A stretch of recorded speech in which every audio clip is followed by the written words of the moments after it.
Hey everyone, welcome back to the channel. This is OSK, and today I thought I would share with you guys something I discovered while messing around in practice mode. Today, I'm going to show you the highest single shot of damage you can get in Spellbreak. Real quick before we get started, if you like these sorts of guides and tutorial videos, be sure to like the video, subscribe to the channel, and check out my Twitch channel where you can find me streaming Spellbreak. And now, let's get on with the video. So here's how I thought about how I can get an absurd amount of damage in one shot.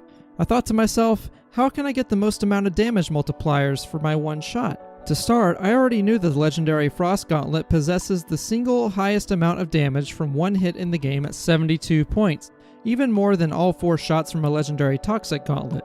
First, I chose a Behemoth Amulet for its 10% damage buff, and from there I took a look at the classes of Spellbreak, looking only for ones that could increase that single shot of damage. From my search, the first class I chose was Crackshot. Its primary passive scroll allows a single spell or sorcery to do 30% extra damage every 10 seconds, and on top of this, the steady aim scroll can add 40% extra damage with 3 skill points invested. This much was a very easy choice. From there, I looked for classes with the most amount of damage buffs with any sort of condition I could meet. The buff had to be either tailored for Frost or be general, so I could take advantage of it. The next best class I found was Tempest with its Squall scroll. With 3 skill points invested, the Squall scroll allows the user to gain 10% extra damage with each spell cast in the air for a maximum of 50% more damage, and that's the highest bonus damage I could find.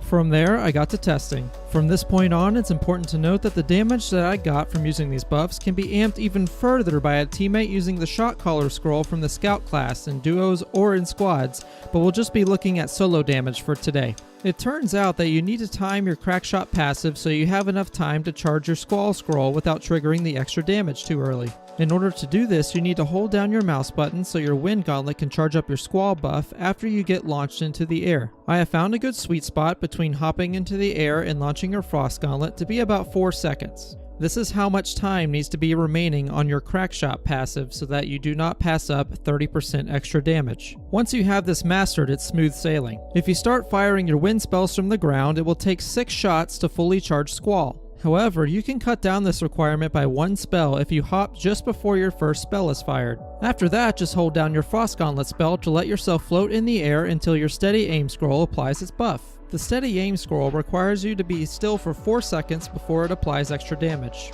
Funny enough, this buff only doesn't charge when you press down your primary movement keys like WASD. It is not affected by jumping, wind hopping, or even by runes such as Blink. This allows for a bit more flexibility when you're trying to land this shot in game. Finally, let's see how much damage is applied with this shot. The total maximum damage I have found is 232.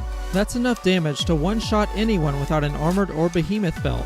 Now, because of the specific setup needed to get this damage, I have not managed to make it useful outside of practice mode, but I'm sure someone somewhere will make use of it for a nice clip.